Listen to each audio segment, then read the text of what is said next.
become song, but I'll give us a few moments to get to that. As you like.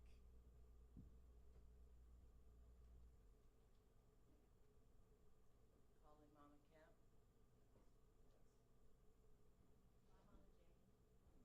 Josh Rousey.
Spoken and unspoken, it's all in this space. So welcome. Yeah, so we're here to chat, to talk, an open space. And I'm supposed to be like a professor or something at Duke. I'm Johan, by the way. But instead of like doing full introductions and everything, I would like us to get to know each other just through going into some conversation. And let's just go in, and then there'll be a certain moment where we'll open it up. I have a few categories that I could propose as provocations. But if we go away from that, I'm happy if we do that. A couple of gratitudes, Dr. OJ, Aaron Shackelford, so many people in the team. Duke Arts Presents. Thank you for opening this space. Thank you for the folks at Pinhook. I need to give you hugs and get to know your names. I apologize. Yes. And then also for using this excuse of Taylor Mac, our visiting artist, to get together. So thank you also for being here to witness with us whatever this thing is. Yes. I mean, we're centered. Here we are. No, let's talk. And since we're here, I'm curious. I think my opening provocation might be something about queer space, spaces, taking up space.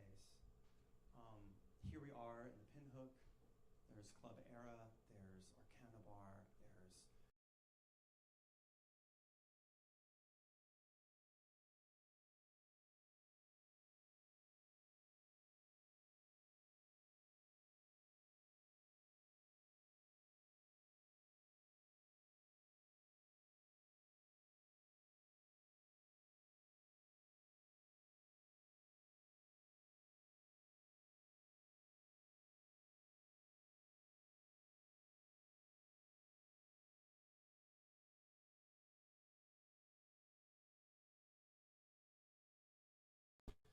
with children and families. I know there's a lot of talk about what is wholesome or not, and what is a family or not. And so how do we open these spaces? I'm really curious about that. What provocation? What's coming up for you? And we'll see where we fly.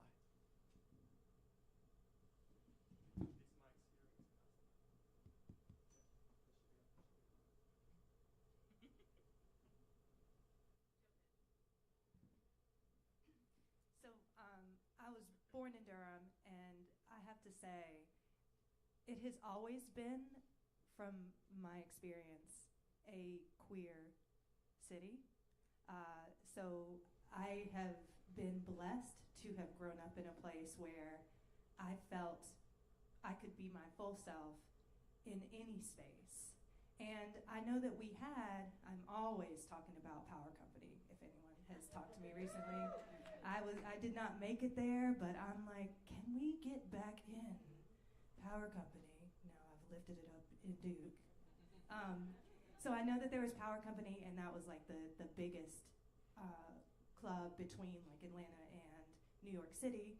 And we had all of the different iterations. Now it's still very friendly and welcoming over at Pickleback. Before that it was the bar. Before that it was Eve. Look at that. See?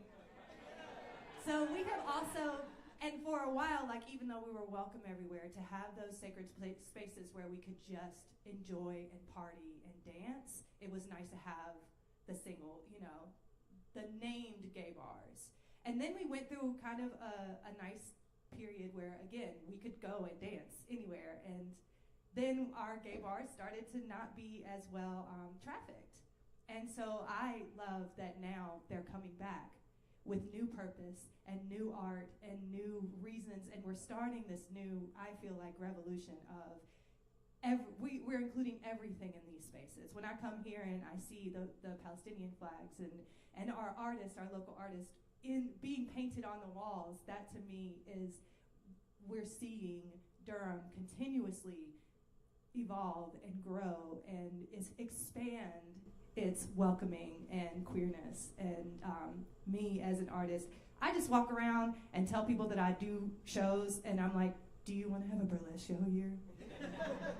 And then by the time that burlesque show happens, it's all types of bodies, it's all types of music, it's all types of freedom, because I believe that my favorite work is my work in facilitating burlesque, and that is the art of liberation. It's just, everyone is there to support the folks on the stage, and we are bearing it. I'll tell you, once you do a burlesque show, you never have that dream again where you show up naked at school. You're like, did y'all pay for these tickets?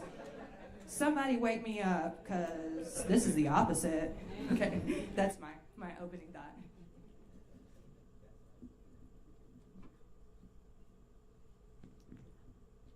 First of all, I want to recognize Joe as an artist, because I appreciate you just being present and showing community what it is that you do as an artist, and you have so many different sides to you, and I love that. As a Gemini, I love that.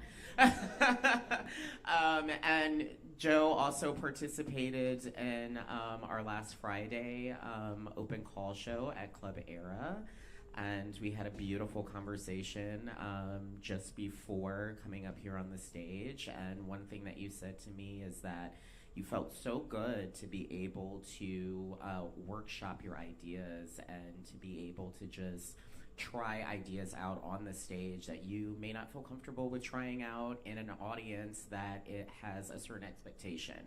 And so that's what I wanted to do when I created the open call, because I know that's how I got started in drag 11 years ago now. Yeah, girl, you were 12, okay?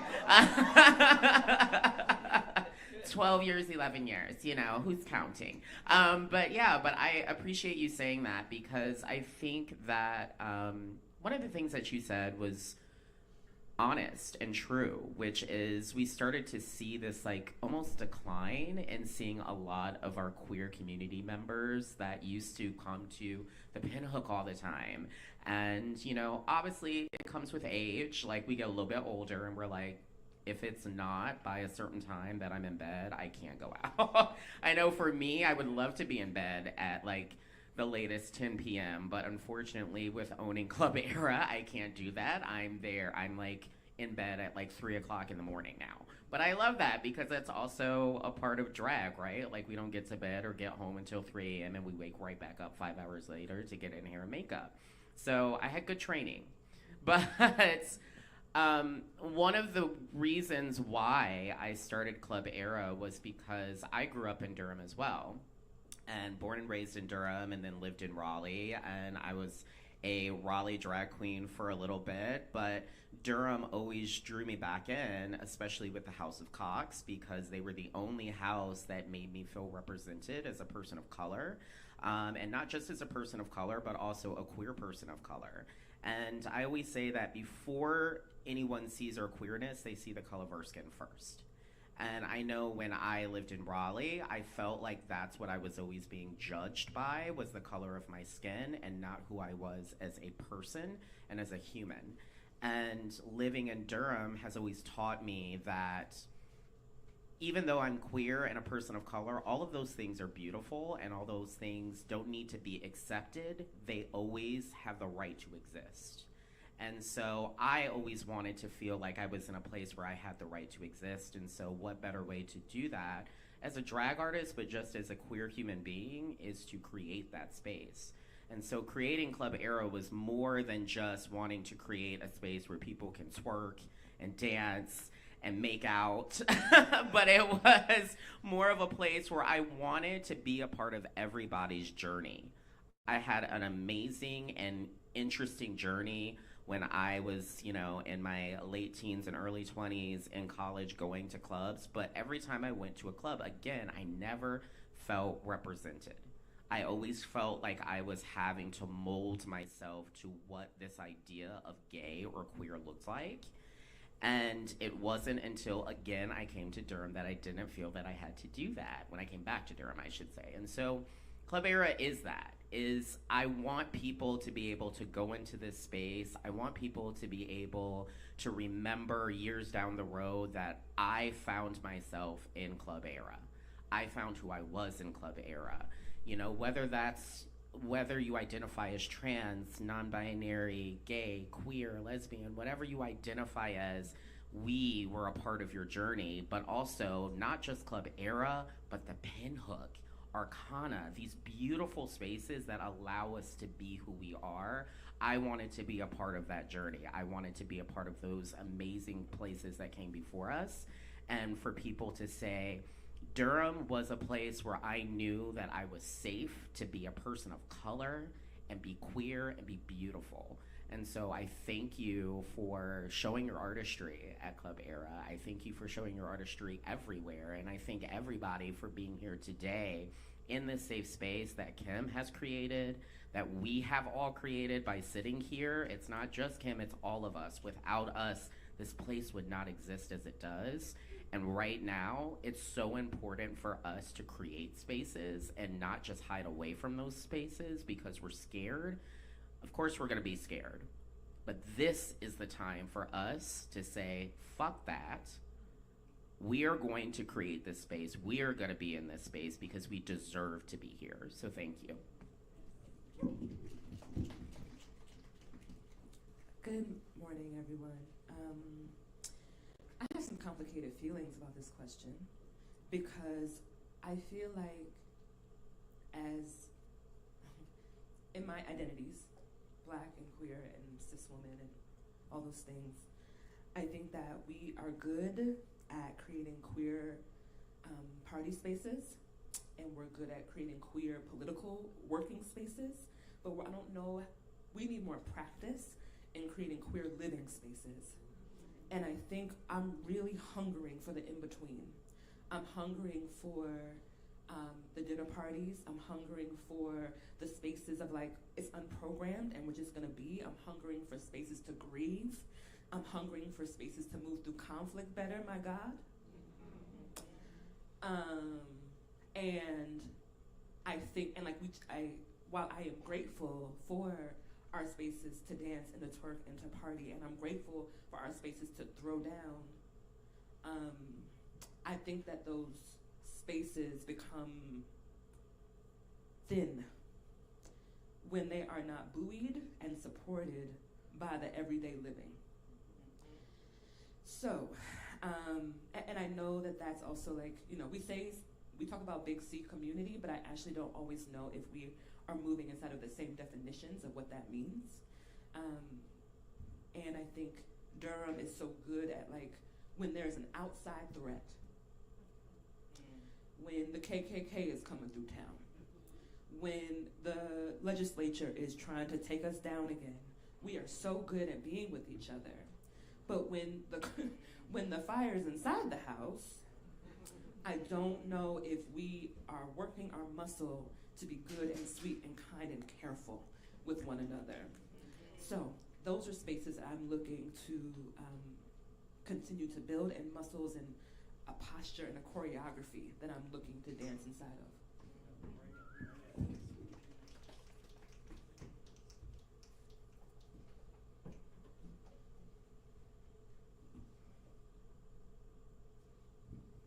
think those are really beautiful words. I also try to get in bed by like 11, so I'm also looking for spaces that are not so much the party space. I have a funny little anecdote about what it means to take up space, I guess. So I teach at Duke right now, and one of the things, many of you may have heard this already from me, but I start the semester and I don't make any announcements about like my pronouns or what my gender is or anything like this, because I like to live a very gender amorphous, like non-conforming reality. So I start the semester in like a dress shirt and dress pants, and I'll do that like the first 2 or 3 times, and then students sort of get accustomed to that, and then without telling anybody, I'll show up in a dress. The first day when they're all like this, oh my goodness, what do I do? What do I do?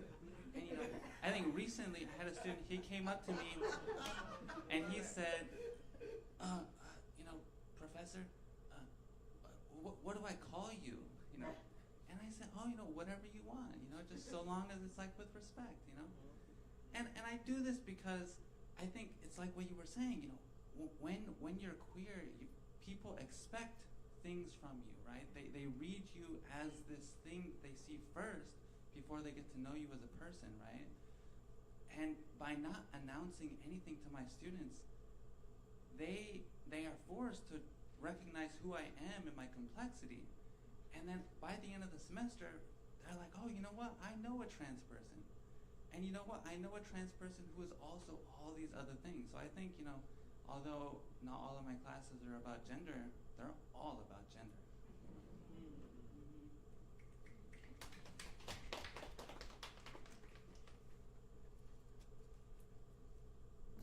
There was like that lean forward. I used to tell a story. I always used to say, the first lie that I tell you is I was born and raised in Durham. The second is my face. Oh, you're awake. The truth is, like, my mother moved from Chapel Hill to Durham when I was very young, and I was fortunate to enter my first art space outside of the church, which I'm sure many people on this panel can agree, which was Durham School of the Arts. And it was there that I was first confronted with this whole idea of gender and identity and existence, but also what it meant to be a person living in Durham, what it meant to be a Durhamite. And I think I agree with some of the things that have already been said, is that Durham is queer, Durham is POC, it is artsy, and there are places, I think Durham feels like water in a tub, not one you get into, but one you like hold a basin. And it sometimes sloshes, and there are thin spaces and there are thick spaces. And as performers and artists and people who also live in Durham, I think we feel them doubly, because when you can't find a space to be yourself, just to be chill and decompress, and then you also can't find a space to put your art on, you can't find the funds or the support or the audience, and then you also know that Durham is growing and that there's all this growth, but you still feel like nobody knows who you are, or even if people know who you are, there are spaces where you still have to hold your breath in when you enter, because Durham has changed. I'm a Pisces, so I'm not trying to pick up the wetness, but we have seen, I can think of a space that popped up in the middle of nowhere, and the indie for the first time was like, queer people exist and they don't like this coffee shop. And I was like, oh, okay.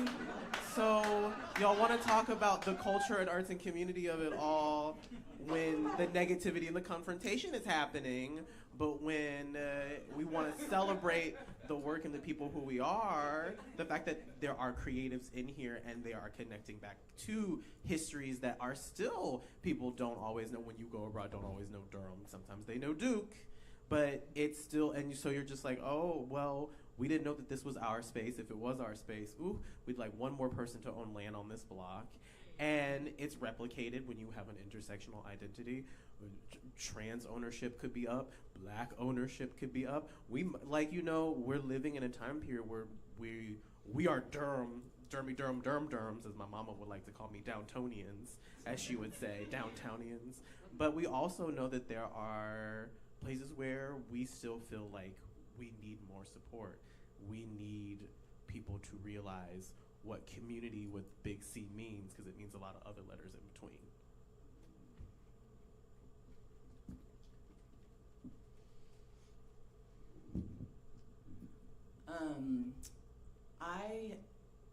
I don't know if I have anecdotes or anything to like. I don't have any answers. I think I have a lot. Can offer some of the questions that I've been having as an artist, which are all about public spaces. Like when I'm thinking about theater specifically, I've been thinking a lot about like how do we take our art into public space in a way that the minute we take art into public space, there's a certain danger, I think, that gets felt. But that, as I'm hearing people talk about, like the interstitial spaces, right? Yeah, I'm just having those wonderings, especially in this new world that we're kind of having to navigate and build kind of nervous system capacity for, and I'm wondering, I don't know if I'm ready to do it right this second, but I'm seeing an arc of like, okay, how to take our ideas and put them in public space in the way that can create change, right? Change minds. And like for instance, as I was looking at the documentary yesterday of your work, Taylor, the big question I kept having just as an artist was like, I was like, okay, this is an audience of like it took Taylor 24 hours to like get an audience of like maybe at least semi-converted people in New York, right? That kind of audience to kind of break down and become humans, right? And I was like, ooh, I was just out at teaching students out in Hyde County, Eastern North Carolina, where, I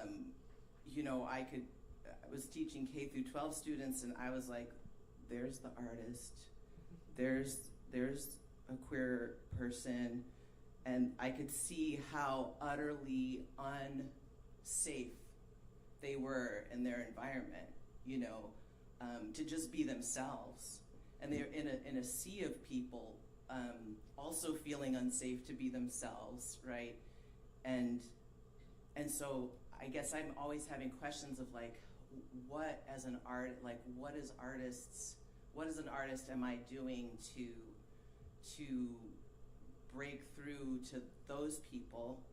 Because I wouldn't be here if there wasn't some weird artist who did something that blew my little mind, in a place that I didn't expect it. Yeah.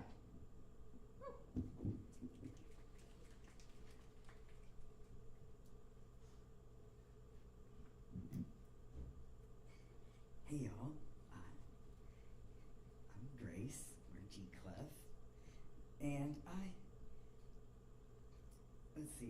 I moved to Durham specifically for the queer community in 2017.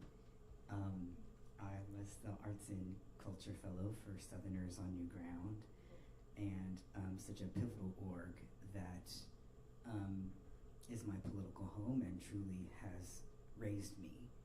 I think I am adopted from the Philippines. I grew up overseas on military bases. I didn't know a lot about American racial dynamics, and I also moved to the South with a lot of the preconceived notions and stereotypes of the South that the rest of the world has. And one of the pivotal things that song taught me is what was already mentioned here, but that queer people we have a right to live wherever we are, and of course we exist everywhere and have existed since the beginning of time. And I really appreciated the way my experience then, and in various degrees since then, the way that our queer community shows up for each other, cares for each other, and I think takes risks in trying to figure that out, like very, very imperfectly. But I feel like the circles I run with are people who are really dedicated to try to figure those things out. This space in particular has always been really important to me. I was doing drag before I moved here, but then got connected with Stormy Day, and I wanted to join the House of Cox, and there's this long process that I didn't know about. In the past, you had to compete in the amateur show, you had to win it, and then you could be eligible to be invited into the house. That was my understanding, because you know what? Because I wait a minute, drag. hold up. Now, nephew. Okay, don't get us in trouble, okay? Because there are already some mean bitches in community who already want to talk about how hard it is to be a part of the House of Cox. Plain and simple is, I'm going to let you continue, is that you had talent, okay? And we appreciated you, and we saw that you wanted to be here for community. We could sniff that out of you, that you wanted to be here for community. You were adorable. You still are adorable.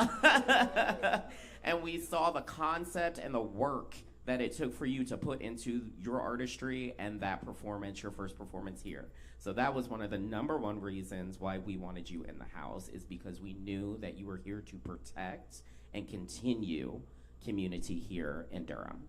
Queer community specifically. Now you can continue. That was such a good refrain. Thank you, Tia. Thank you. Yes. Because Stormy did sneak me into a show before any of I was able to do any of that. And my first show was actually at the bar, and other members of the house. It was so exciting for me to see, because that was actually the first time that I saw what I perceived to be non-binary drag. And so there's many ways that drag has raised me, and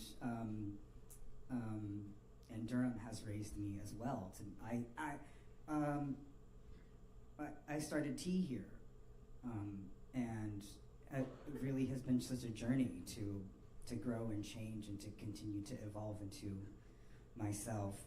I love this bar. I don't know if Kim would call this like a dive grunge bar, but I love it as such. And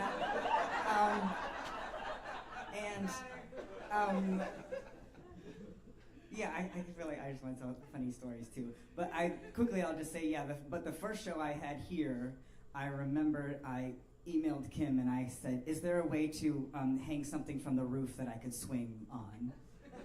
And they just emailed back, LOL, no.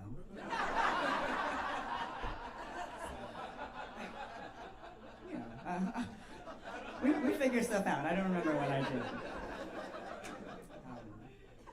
But yeah, I think we queer and trans people set the precedent for what is possible, especially queer and trans artists.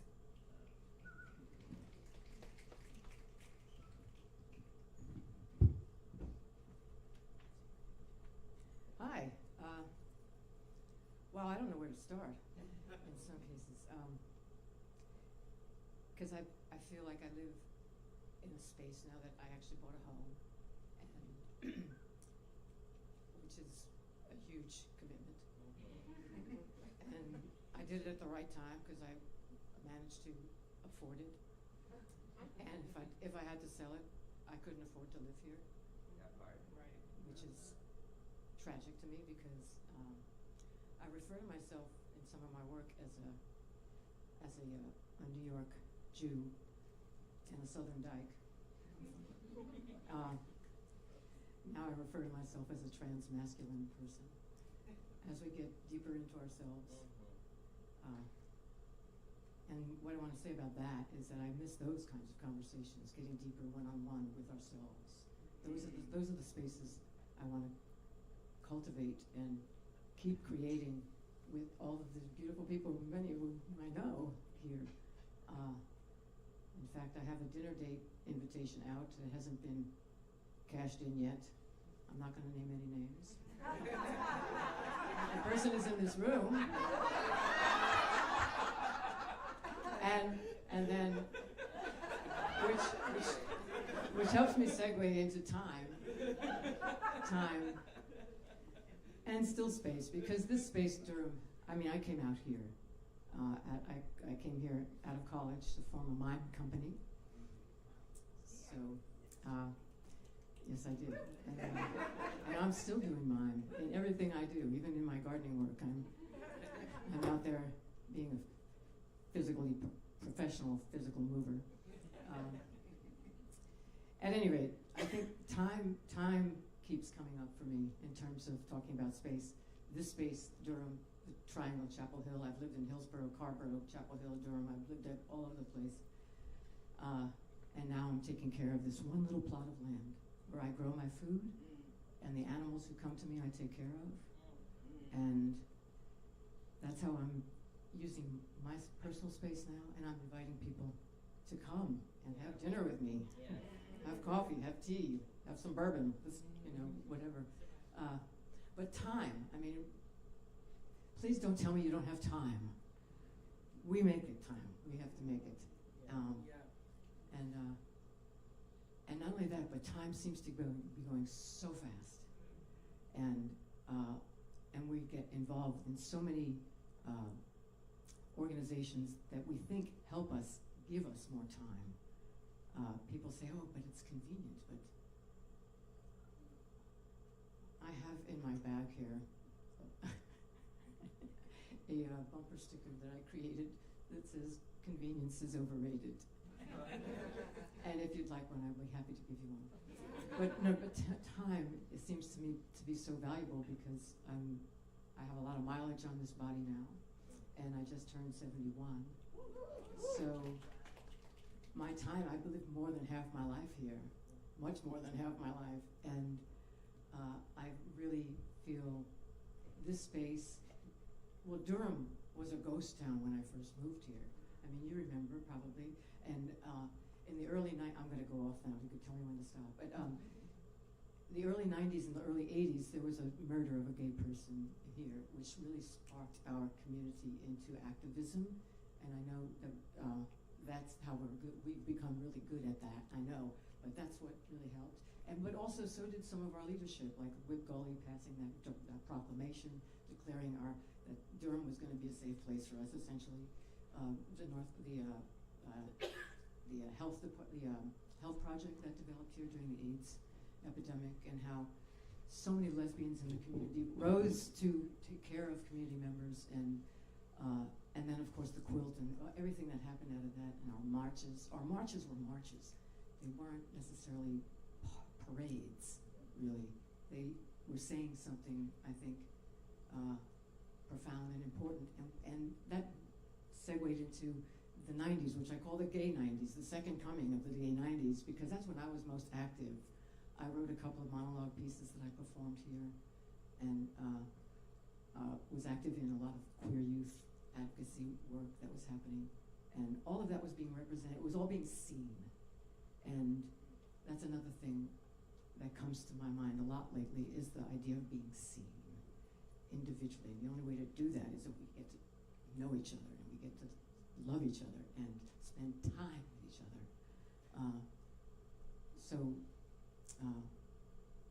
One of the things I loved about your performance, the performance, of course, and we got to see it in the film, was your relationship with your audience.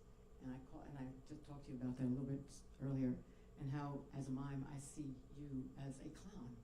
Not in the pejorative way that it's being used. That word is so offensive to me, the way people use the word clown these days, because the clown is the fool.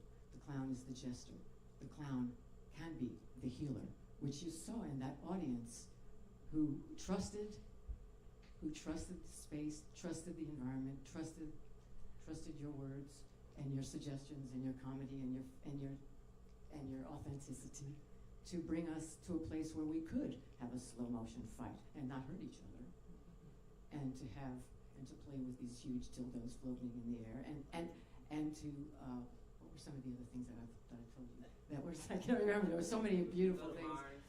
Go to Mars. Yeah, all of the incredible things that people allowed themselves to do. That gentleman on the stage with the white coat, he threw it off and taught that young person how to dance and how to hold each other. And coming out of COVID, we need to heal from all that mess and remember what it takes and what it is to be in contact in so many ways. So I invite us all to do that and to keep doing that and remind ourselves that it's okay. So anyway, there you go. Thank you.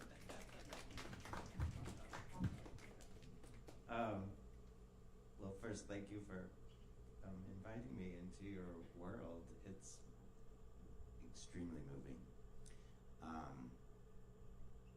to be in an anti-capitalist environment.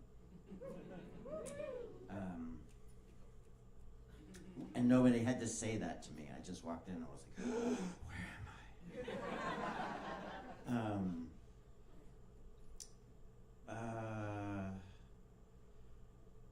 I think to address what you were saying and also what you're saying and what everyone's saying. Well, I hear that there's pain here, but I also hear that there's a lot of longing, which means there's hope, and not necessarily in the shallow way of hope,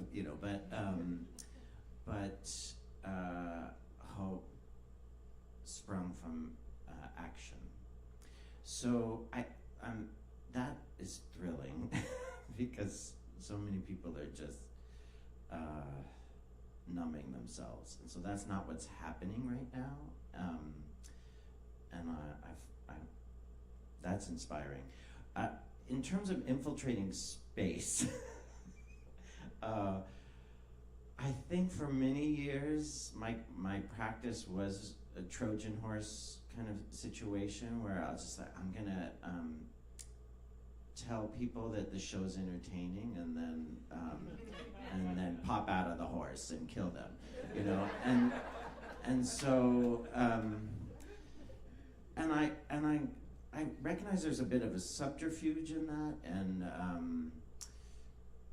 not a bit, and I think I'm at a point in my life right now where I'm tired of having to create a workaround, and I just want to go at it, not straight, but queerly forward, always forward, never straight, and yeah. So that's where I'm at right now, and I find.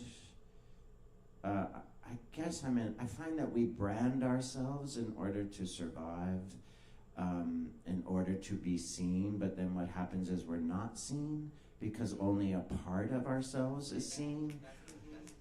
And so I'm trying to expand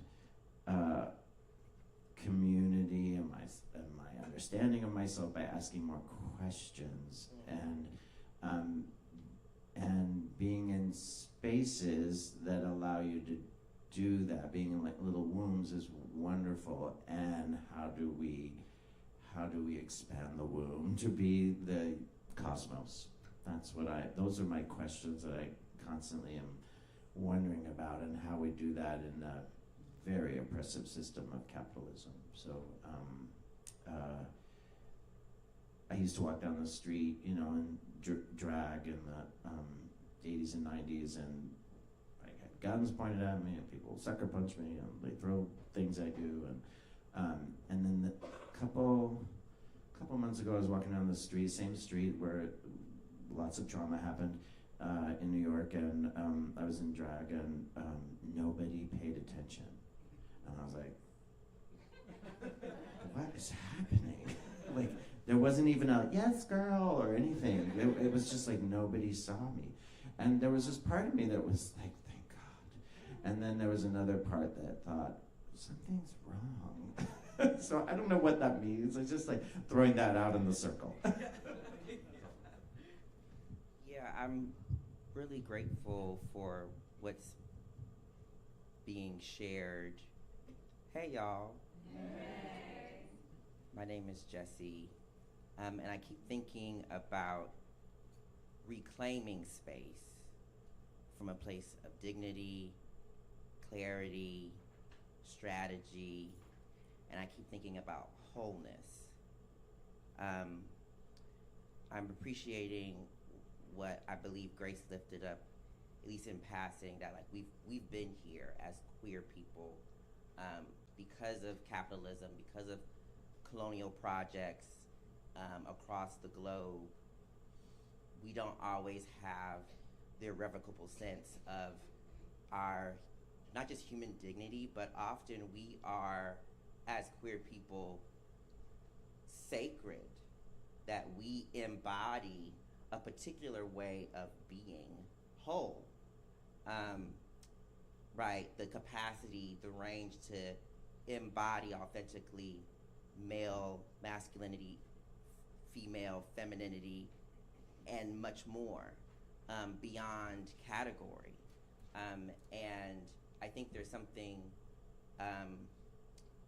as someone who came to Durham for Duke as a student initially, but also stayed in Durham because of the history and culture that I was experiencing, in part because of a community of faith that I connected with here. And it feels important to, like, in terms of spaces, while I have no issue, if anyone knows me, taking up space on the dance floor, you know, a lot of people don't know that I sing. And so we're talking about, you know, creative practice. I've been singing and dancing since before I was walking and talking, and have been leading, directing music in my place of worship now for almost a decade. And in terms of like what it means to be seen, there's a comfort I have. Like, I recognize that like some people won't get it, and that's fine, right? It's too much to understand all in one moment, but I'm hopeful that people stay open and stay curious. And I think, again, so much of being queer is embodying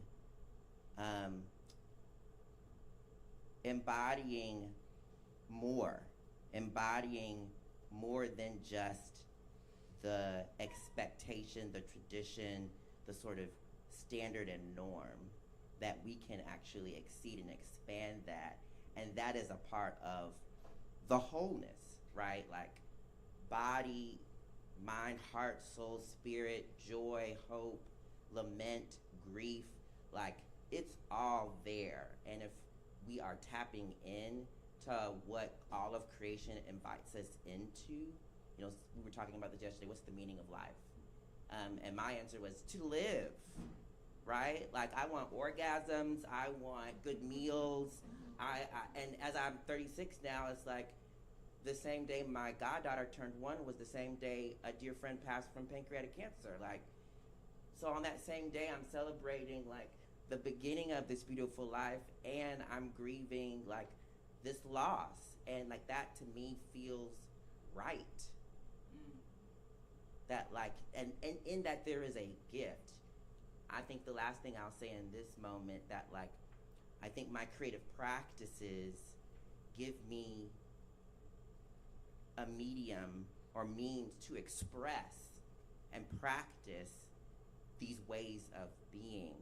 I think, you know, you were talking about needing more spaces to grieve, and I'm so grateful for friends like Happy and other folks that are in here that have like been thinking about how do we come out of the pandemic, and how do we come together, and we've been doing more song circles, and that for me feels like church. Like, that's what we've been doing every Sunday, alchemizing the shit and figuring out through scripture, through song, through meals together, through silence, through tears, through laughter, through like living and moving.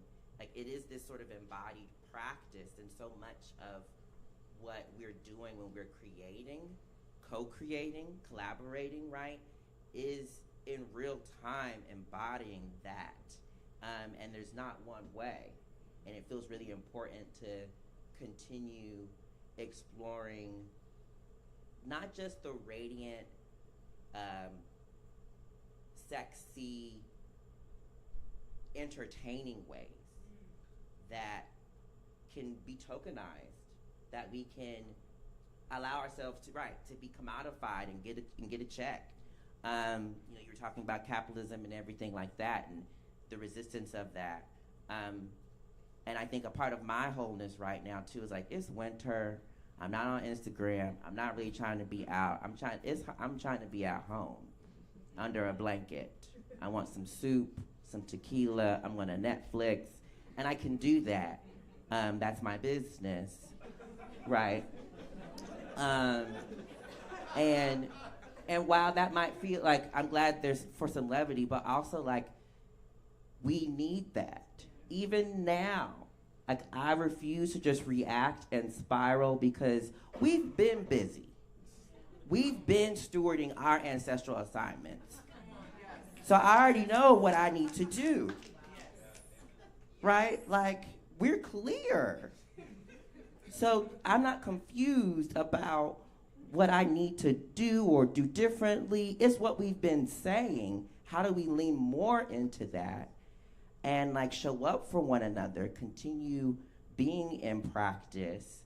And so much of that, I think, through the arts and creativity really allows us that much more wonder and imagination and play and pushing what the tradition would be, continue to be like, no, we can do that, and we can give ourselves permission to wear dresses or not, or like be on the stage and then be out, like we can.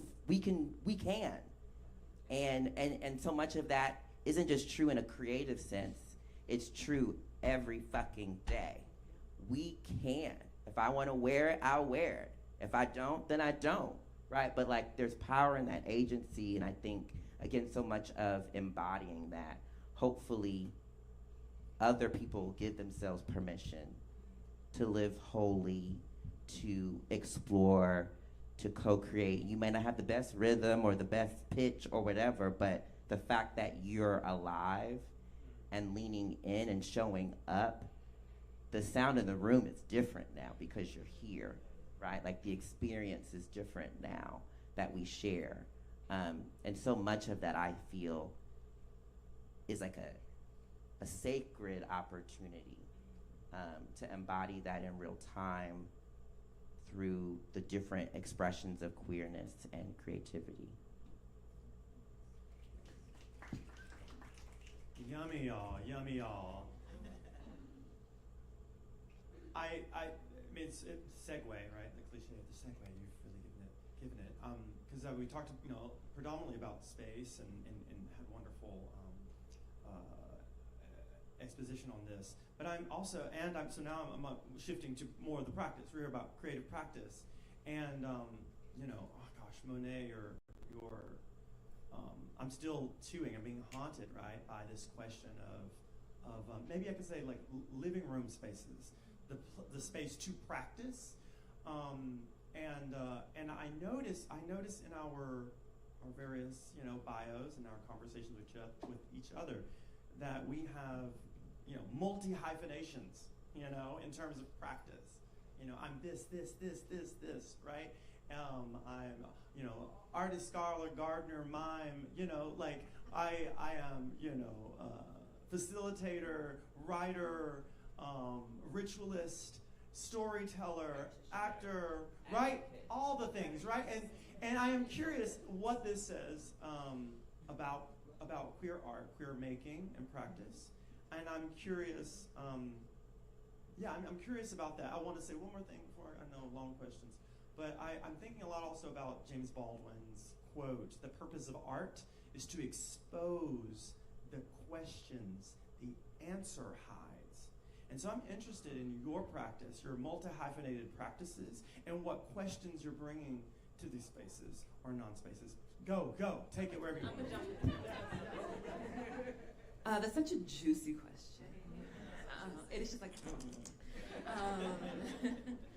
I think, so a word that I've been really thinking about for the last like 24 to 48 hours is interiority. So I'm gonna go backwards to get back to this word. So I think practically, to answer your question, I know the reason I have a lot of multi-hyphenates is because if I don't do it, ain't nobody gonna do it. Now, I really wish I lived in a more arts resourced community and nation where we invested in our artists such that I did not have to be the box office manager and the marketing person and the producer and the director and the costume person and do the sound and do the, I really wish that I could show up and just be like, I wrote this. Hello, everyone. That would be really nice. But I do know that every time I have waited for someone else to do it, it did not get done. Like, so 11 years ago, my family and I founded a black theater company because when we moved here, there was not an active black theater company. And I kept looking around and being like, I see black shows. They're often Lorraine Hansberry or August Wilson or The Mountaintop. No shade. But who's who is doing the black theater consistently?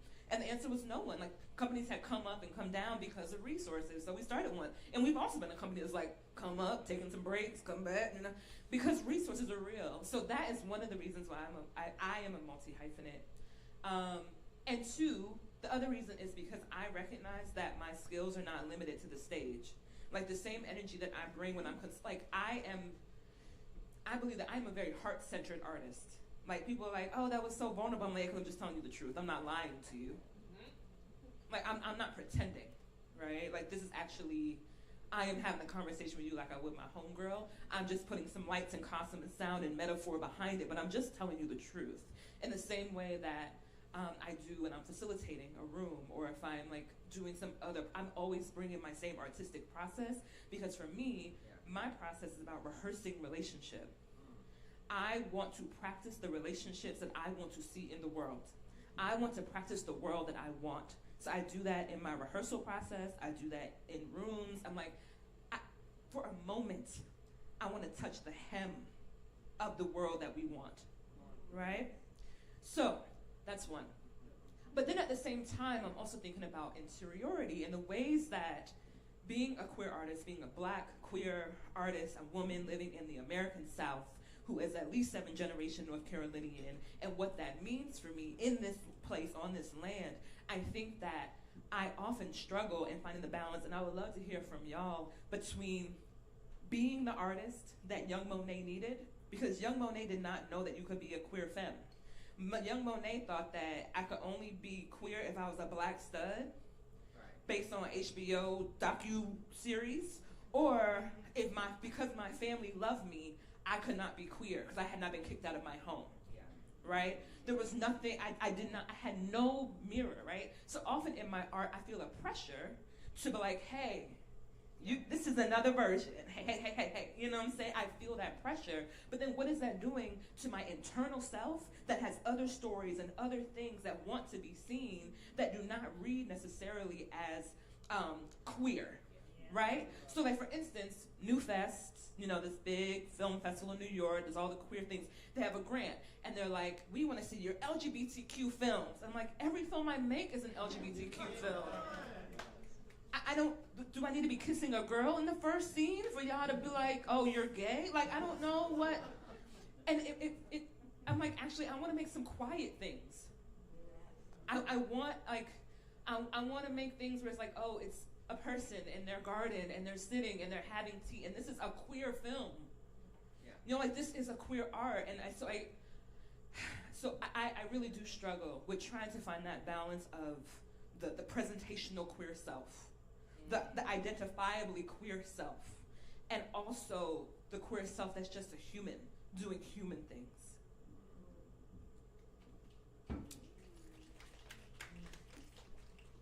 That's my friend. Yes, very fortunate. I'm coming back to wholeness with some intention, where I'm thinking about my friend Hayden Dawes, who talks about radical permission. I'm a master's in counseling, so I care about the professional helpers in the world, and Hayden is a professor in social work and had this whole research project around radical permission and how transformative it can be when we give ourselves permission to be. And I think there's this sort of like surface level way of moving through the world, and sometimes we do that out of perceived necessity or real necessity to survive and to be the charming, quick-witted, well-dressed, entertaining, it's like I always have the thing that's going to keep my body safe and make you feel better about me being here, right? Right, and like there's beauty in that, but there's also like a sadness that like in order to just like make it through the day, you have to keep everybody else in the room comfortable. I mean, that's one expression of that surface level queerness that again can be easily commodified. And I think what's like underneath the surface in a more substantive and whole way is like choosing when we want to like opt into that or not. And there are times when it's to my benefit and actually really want to. Like, I wasn't trying to impress you. I just really like this. Right. Like, I'm the shit. And I wanted to wear this cute one piece. And you love it. And I'm just here minding my business, dancing. And you're getting joy. But you're really getting the overflow. Like, that joy is for me. I'm just minding my business on my Friday night. I wasn't even thinking about y'all. But I'm so grateful that, like, in me just being myself, it gave so much, right? I was just excited to see Janelle Monáe in real time, but I have lost count of how many people, some of you were there, where people have been like, oh my goodness, you don't understand how many times I've watched that video, it got me through. I danced on the stage with Janelle Monáe. It was great. Exactly. But like, my point in mentioning it is like, I think it'd be really easy to be like, oh, because I'm the shit and I'm so great. But again, that would be stopping at the surface as if like I'm some embodiment of queerness that is worth investing in, right? As if like me going home after this and sitting on my couch in the home that I live in, like that's just as resistant and worthy and dignified and queer and black and normal and exceptional. Like it's right there for us, but I think how we frame it and how we understand it and how we're able to have gratitude for these moments and not just settle, but see how beautiful and sacred even those moments can be. And maybe it isn't about getting the awards or getting the money, even though like sure it would be nice. It would make a big difference. And advocate for the check. I think you should get paid. And there's a space to know that that actually isn't the point. And I don't need to look outside of myself for confirmation that the self-determined understanding and identity that I have now irrevocably is right and real. And if y'all don't get it, hopefully you'll pick up, you'll catch up. But I feel like Durham is one of those beautiful spaces where there is this sort of there are many ways to be, and there are these incubations and connections and reflections, and that really allows us to be in practice with our creative ways of being, but also to your point, Monet, to just be, right? Like, you can be the big bad chef, you know, Gabby Carter, and have the recipes and the people, and this was grown in the clay. Like, you can do that. You can also go home and like maybe just like grow your carrots and make a little carrot soup. And I promise you, God can be in that soup just as much, right? And like that is still queer and beautiful and reverent. And being able to like see the through line in that feels really, really important. I know that's what's keeping me right now. Like, I refuse. I'ma live.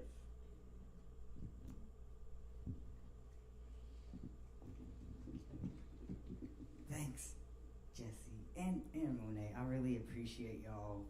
I especially the word sort of reclamation keeps sticking with me, and I really appreciate your sharing, Monet, because a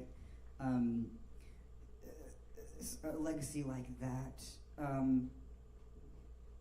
is something so sacred, and when you're speaking, I think for me, as an adopted person, it has been such a challenge to reconnect with my culture and to find my truth.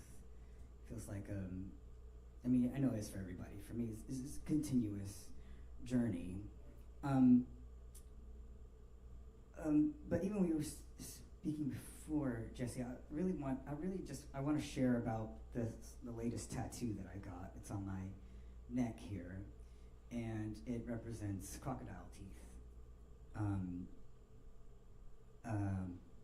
Crocodiles in Philippine culture sort of represent the being, kind of take us to the afterworld, and also a rather tragic shared history of captured and colonized people, of colonizers feeding people to crocodiles to get rid of them.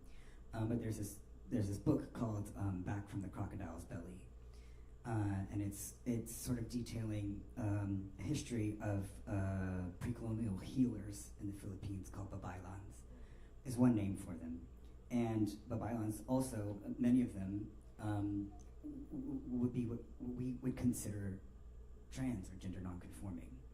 And you know, I feel like trans people have always had that designated sacredness and access. And I debated a lot about this tattoo, even as someone like so separated from Philippine culture, whether I could have it. But ultimately, of course I can, because there's some things that white supremacy and colonization can never take away from us. And then also, I mean, all practicality of it, like the tattooers literally said, "Oh, you're getting your first job stopper." But to kind of what I'm really feeling that, Taylor, as well. Like but ultimately I was like, especially in this moment, I don't want to hide. This is I know what I was sent here to do. This other tattoo is called a Campilan, and is the sword that was used to kill Magellan. Like, pushing back against oppression and colonization and everywhere is what I was called to do, and this to me really represents, like, it doesn't matter what you do to us. Like, we will always return.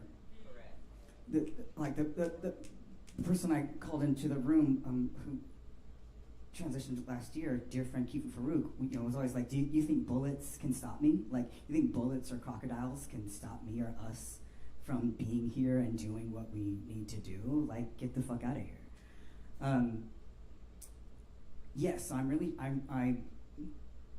trying to lean into that. And to me, those are all the things that, like, scream queer, are inherently queer, and also, like, they're everything else.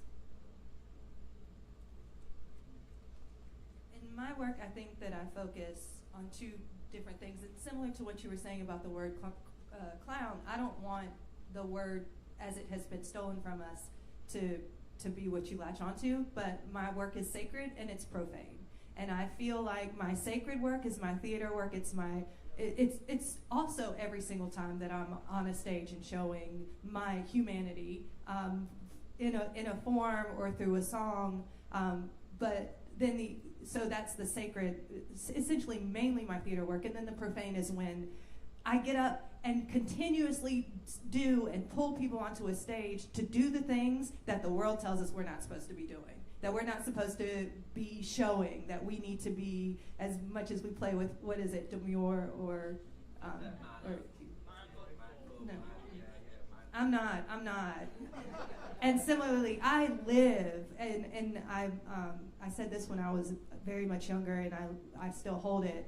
May my life always be a movie, even when no one's watching, but especially when they are. And in my imperfection, I think, you've heard my name before, like, yes, and I'm still human, and I'm still here doing the thing. And I think that there are also, on the other side of that, two things that I, this year, am so much very focused on. Making it safe for people to do the shadow work, because I think that that's where we are stuck right now. We are afraid to look at ourselves. We are afraid to admit that we all benefit from the problem, that we have ideas that are so entangled. To break them down is just, when we're just trying to eat and survive. I can't deal with this darkness right now, but until we do that, we're going to keep perpetuating the same world. We're going to put a new, what's the line from the Beyonce song? Hello, my old friend. We changed the name, but not the way we play pretend, So we keep trying to be better without really admitting how the darkness lives in all of us. And seeing the darkness in someone else, instead of the namaste, the opposite. I see the demon in you, and I love you. And you are safe here.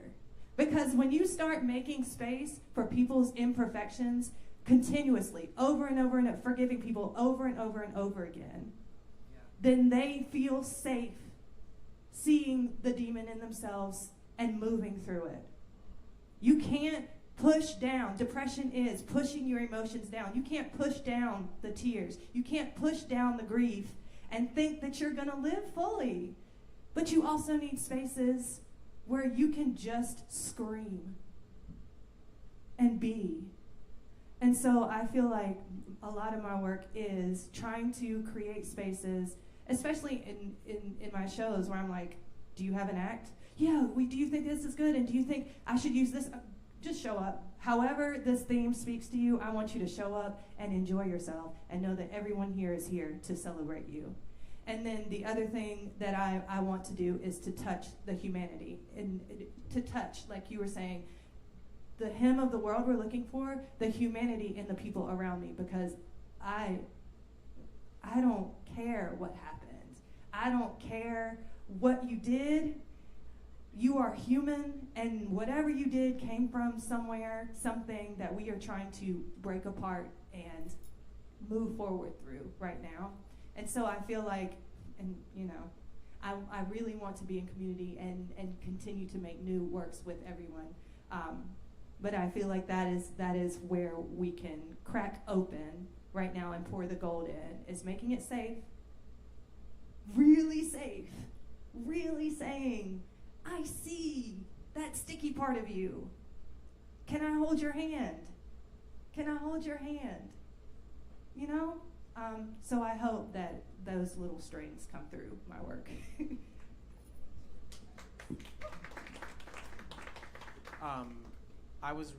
Everyone was saying all these wonderful words, and I was thinking about that point of the hyphagenation of it all. Also, I had to introduce myself. I'm Stormy Day. I think it really starts in childhood, and when I say childhood, I'm not talking daycare. I'm really talking about like going to college and really having to come up against where you're going, who that person is, where you got to be to get there, who you're going to be around either to get that, or who just absorbs you, or who understands you, or what your understanding of yourself, because I feel like that is, like Monet said, when you start to grow up, you really don't know all the queer possibilities of it all, especially as a black person. You don't know all the people you can be, but then college tries to take you and be like, okay, well, we're going to put you in these little boxes and add a little hyphen. And I think when you start working professionally as an artist on top of that, or even as a queer person, black person navigating the professional fields, even in a place like Durham, you start hyphenating yourself because you like, I will do whatever I need to do to get to where I'm going, to fund the next project, to finally get to the point where I can be on stage in this space. And then as a queer person, it's also about survival. Marsha P. Johnson was an organizer, black trans woman, drag queen, social worker, and some could all sum that up in the term auntie, just because of where she was in community and what community needed from her, as well as what she needed to get by to the next day. She started STAR because she was a homeless person. She and Sylvia Rivera worked together because they saw a reflection in each other and also knew that wherever they were was a space for them. And so you start hyphenating, I think, both from the need to get the money, to get the something, but also to let people know that they can tag their little caboose onto you too if this is what you're looking for. And working with children now, I have realized one of the things that I think we as queer people, our people in general, are looking for, and I think that's what art does on the stage, good art, is invitation. I think some of the best spaces, I would argue the best spaces I have been in have been because of invitation. And the best people I have been around is because you invited them there. So I think about working with children now, and they want to be invited to something. I think we all came to Durham maybe not knowing at the forefront of our minds because we wanted to be invited. We were looking for that invite. And sometimes you have to go out and get that invite. You got to do the Cinderella. You got to fake it till you make it. Come on, that's what that parable is about. I'm on the whole thing. The princesses are parables. We don't want to give it real, but women deal with a lot of issues in their life, and all them little story princes were trying to tell people, watch out for Jafar. He gonna try to marry you. He is not the one. I have a whole, I'm just trying to say, what, as someone said, what on the surface level may be superficial, but I think they were trying to be like, Rapunzel, it's not all about your hair, girl. There are other things you can do. You have many talents. And what I learned from young children is that, yes, there are many things. Sometimes we're just looking for it in a certain way or looking for it in a certain area. And as artists, we try to be what we were looking for. We try to reflect and put on stage and create spaces that we did not have. And I know that work like this, having these type of conversations, brings light to what turns the lights on. Beautiful. All right, so there's this evil queen by the name of Frederick Taylor, who created a scientific method called Taylorism, no relation, right? And the whole point was to make the factory more money. So what he did was he was like, okay, the guild model is that you take an apprentice, you keep the information between you, the knowledge, how to make the whole table, right? And you teach that apprentice how to make the whole table. And that apprentice can be, anyone. I'm talking about compartmentalization, right? And how we're hyphenated. So you make the whole table. You have pride in making the whole table, right? It's not. And then what he did, he said, but that's not efficient. That's not going to make the factory and the CEOs a lot of money. And I want to raise the income of people who are poor so that they become middle class, right? And so we're going to make the factory worker make more money because we're going to make the CEOs make more money. And how we're going to do that is we're going to compartmentalize everybody's job. So they shrunk everybody's job, so now they don't make the whole table anymore. They just make one part of one leg, right? And that is how our entire system of the 20th century and now 21st century has been built. And we don't know how that has fucked us up in so many ways, because what it did is did create the middle class, but it killed everybody's spirit. And so when we're seeing the result of that now is everybody's like, they all voted for Trump because their spirits are killed, right? And so what queer people understand is that we are whole. We are hyphenated, but the whole world is saying, no, you're not, no, you're not, no, you're not. Compartmentalize yourself, brand yourself in order to make yourself smaller in order to succeed in this world. And so that is the thing that I want to inspire us all to fucking get over, fight, recognizing each other that we are whole. We are the writer and the box office manager. You know, like somebody who's a box office manager is not bad. That is holistic.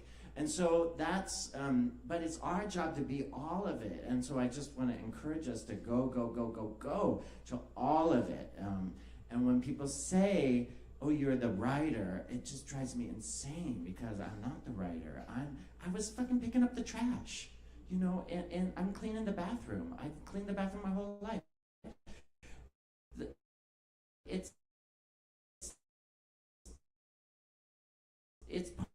part of the job. It's specialized.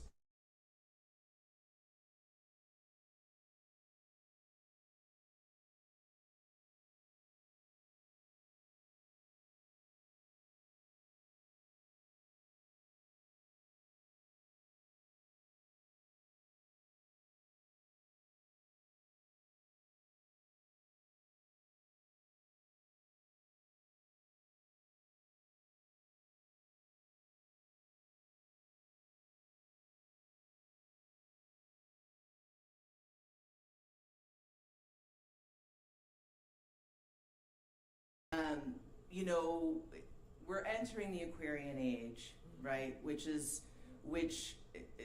It's a double-edged sword because, you know, it represents the people and the power to the people, but it also represents techno-authoritarianism. So it's this kind of double-edged sword that we're walking, but the best way I've heard the Aquarian age described, like summed up, is the sovereignty of self inside the sanctity of community. And so this idea that sovereignty inside ourselves and this interiority takes place through, you know, we have to do the shadow work. We have to do this kind of practice every day of like, I'm going out the door as myself first, not as my presentation for whoever I'm going to be relating to today.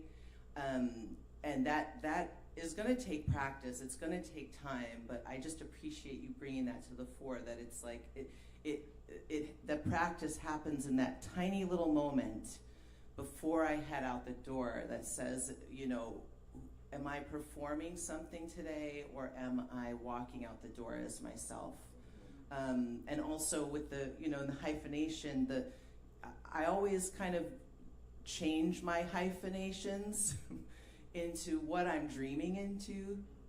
And because I've found as an artist, you know, because I'm always dealing with mythology, I'm always thinking about like, what's the mythology that's undergirding how I'm being in the world, right? And as artists, you know, like the mythology we've been fed as artists is like that success is like coked up in the back of a limousine with my manager stealing my money, you know, that, and there are many more, but there's kind of these ideas about what success as an artist looks like, or what, you know, thriving looks like as an artist. And like you said, it's about, you know, it's somehow reaching a place where the capitalist model tells us it's about reaching a place where like everybody sees my art, I'm making a lot of money, and like I've got lots of minions like doing my hair, you know. Where, you know, so it's this kind of thing where it lifts the artist out of community and out of what the role is we're actually supposed to be playing as artists, right? It totally cuts our legs off the mythology that we're fed. And so that's all I gotta say. I love you. I'm not really sure how to use my lightning round moment. So I'm gonna invite us to take a few breaths. And I wanna tell you what my prayer is right now. I've been really praying a lot lately. My prayer is to be available, to be heart soft. And like, I want to donate. This is a line from Maud Martha by Gwendolyn Brooks. Like, I want to donate my best version of myself to the world. And I think that's beyond all the identities and the boxes that this world has tried to put on me, because I'm actually like, there has yet to be a language to describe Monet Noel Marshall. And I just really invite us to, beyond the roles, beyond identities, to like explore and expound and expand and practice our most abundant, most largest, most exploded version of ourselves.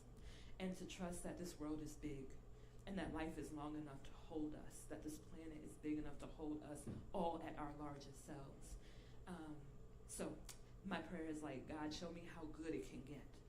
Show me how queer it can get. Show me how free it can get. Show me how black it can get. Show me how sexy it can get. Like, show me how like liberated we can get. And I just invite us into that prayer. Two things really quickly. One, if I have a prayer, it is to continue being surprised by the different expressions of queerness, authentic, life-bringing generative queerness. It's amazing to me, especially going out more to West North Carolina and being in queer Appalachia. It's like, oh, okay. And if you know, you know. The second thing is a song that I've been praying right now, just praying for healing, as a dear friend is moving through a cancer diagnosis. The words say, in this body, no fear. In this body, safety. In this body, greatest happiness. In this body, deep peace.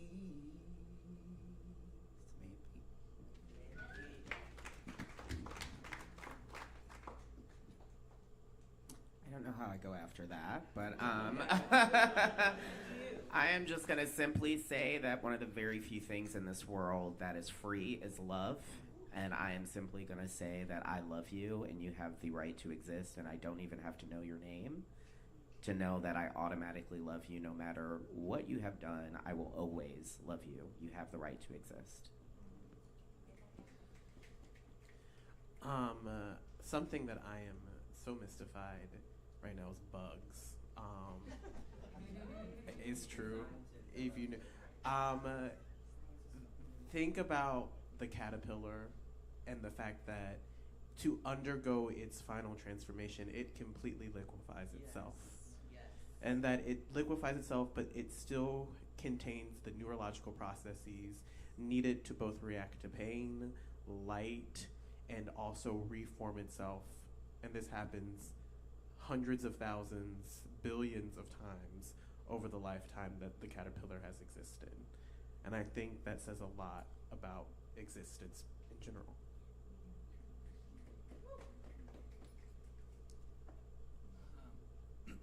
Yeah, one of the things that I had always heard about being a professional practicing artist was that you had to have a brand. Yeah. I mean, you had to, you couldn't do it all because then you wouldn't sell. You had to be the poet who wrote about love, or you had to be the painter that painted dinosaurs, or you had to, the painter that painted faces, right? You always had to do one thing, that way you were easily recognizable, right? And I am so glad that I have had the opportunity to not have to sell my art. And I'm actually, maybe I shouldn't say this, but I am proud of the fact that I have never sold any of my zines. You know, I just give them away, you know? And I'm lucky that I'm able to, you know, use the Duke printer to print them, right?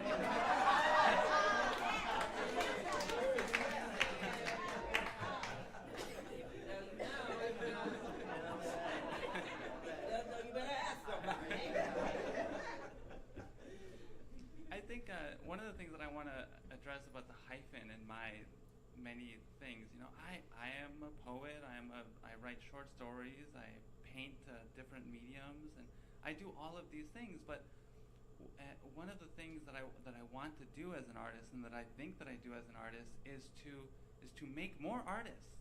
You know, that's what I want to do, and so that's why I am so happy that I've been able to do art with so many of the people in this room, right? So Stormy, G-Clef, you know, Jesse, Soul, Alex, Lisa, have all worked with me in one form or another to do art.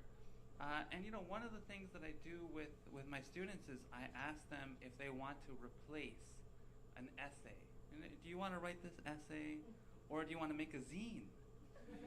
And you know, some of them really want to write the essay, but some of them really want to make the zine. You know, and it's not just so I can make my own personal zine collection grow. You know, but they really write beautiful poetry. You know, here's a zine called Colonialism Embodied. Here's another one, The Walls Between Us, a Human Testimony. It's about borders and the violence of borders. Here's a zine that we did, that Siembra and Familia did, and you performed at. And it's community art for love against hate, you know? And I mean, I could go on and on. Some recent zines about work around Palestine. So in other words, yeah, you know, we don't have to be these sort of capitalist-minded, you know, everything is for, you know, I mean, we have to have a brand. No, you know, we can queer art. Let's queer art, you know? We don't all have to strive to be Picasso, you know, or something like this. So anyway. I'll just say, you don't have to ask for permission to participate in the creativity of your own survival. You don't have to ask permission to participate in the creativity of your own survival. So anything that's trying to stop you from surviving, right, whether capitalism, whatever it may be, there is a creative way out of that, and you don't have to ask permission to do it. So steal the copies, make a zine, make a theater company, do whatever you need to do, but make it happen. Make a garden, make a mime show, like do whatever you need to do. Yeah, that's all. That's ACT UP taught me that.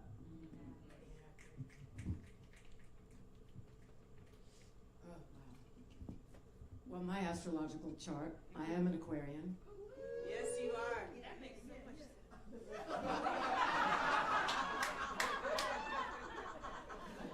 Indeed, which means I have a lot of interests. And so in my career, I have been a mime. I've been a narrator of film, of PSAs, of commercials, of all kinds of things in that genre. I just made a couple of films as a performer. I was in television for a while. I did a puppet called Barney, not the purple guy, here at a local TV show, and I did the voice for that and the manipulation of the puppet. And I've told Japanese stories in English. As an itinerant storyteller in the form of Japanese storytelling called Kamishibai, where I basically played a character named Mr. Who, and I performed for children, performed at the gardens here at Duke, and the eclectic nature of my interests has taken me to all these places, and my degree in college is in communication, so my point being is that that's my role here, is to find those inroads into communicating from whatever form. And all of these forms have been of interest. Some of them paid me well, some of them paid me at all. Some of them paid me on occasion. And teaching too, I was teaching also, taught mime and what have you. And did spoken theater, writing songs, all of that stuff. You bring your authentic self to those places. As artists, we challenge ourselves to do that, because I know I live with pain. And until I became conscious of that pain and that it wasn't going to kill me and that I could survive it, and not only that, I could notice and pay attention to the coping mechanisms that I had to develop in order to survive in this world. As a kid who was denied access to music, who was denied access to sports, I'm playing a handpan now. Teaching, trying to anyway. I'm also playing pickleball now as an athlete. And so I invite us to reclaim ourselves, to reclaim our authenticity, because there are mechanisms that we choose to live by that we don't necessarily need all the time. Some of them are useful, some of it's about some of it's about survival. But fundamentally what it's about is understanding that we are our own safe space. My yin yoga teacher teaches me that. We are our own safe space. And if we bring that to our work, if we bring that to the world, then all we have to do is model that, and we will fix the whole mess that we're in. So. I think the most important thing that I'm doing right now is I do things that I know, and then at some point I'm like, all right, take a risk. Do something that's unexpected, again, as we live day to day, right now. What are you push forward? Where's there a fear? And where can you squish it? Where can you just do it? Within safety parameters, right? But, you know, I'm very much like, I got an idea for this act. Here's the costume. And then just get out there and play, because I think that's also where we connect with our audience. That little secret moment where you can be like, no, I didn't plan that. Did you like it? And a lot of times, your audience member is like, oh, that was so tough. No, thank you, because I almost fell. Ooh. So, and I think that that's what we take forward, and we keep making the world safer, because if we can face our fears in our everyday arts of life, then we can make it safer for everyone, including us, to have artistic, safe spaces in this new world. I'll just quickly say that we all mirror the divine, and it's insulting for anyone to insinuate otherwise. We're made flaws and all on purpose. And then just lastly, can I connect to what you were saying, Joe, and my lovely drag mom, Stormy? Something I wish I could give credit. I probably saw this on Instagram, but it just said, allow yourself to be new. You know, just let it be. People get stuck. Feel like this is the way things are, but just allow ourselves to be new. Ashe, and so it is. I just want to send out all the gratitudes again. Please send gratitude. Dr. OJ, Kim, thank you so much. All the panelists. Thank you for our visiting, our visitor, Taylor Mac. Yeah, we're going to be hanging out for a little bit, but not too long, because people are hungry. And if your questions can go there. But Ashe, and thank you. Let's do it again.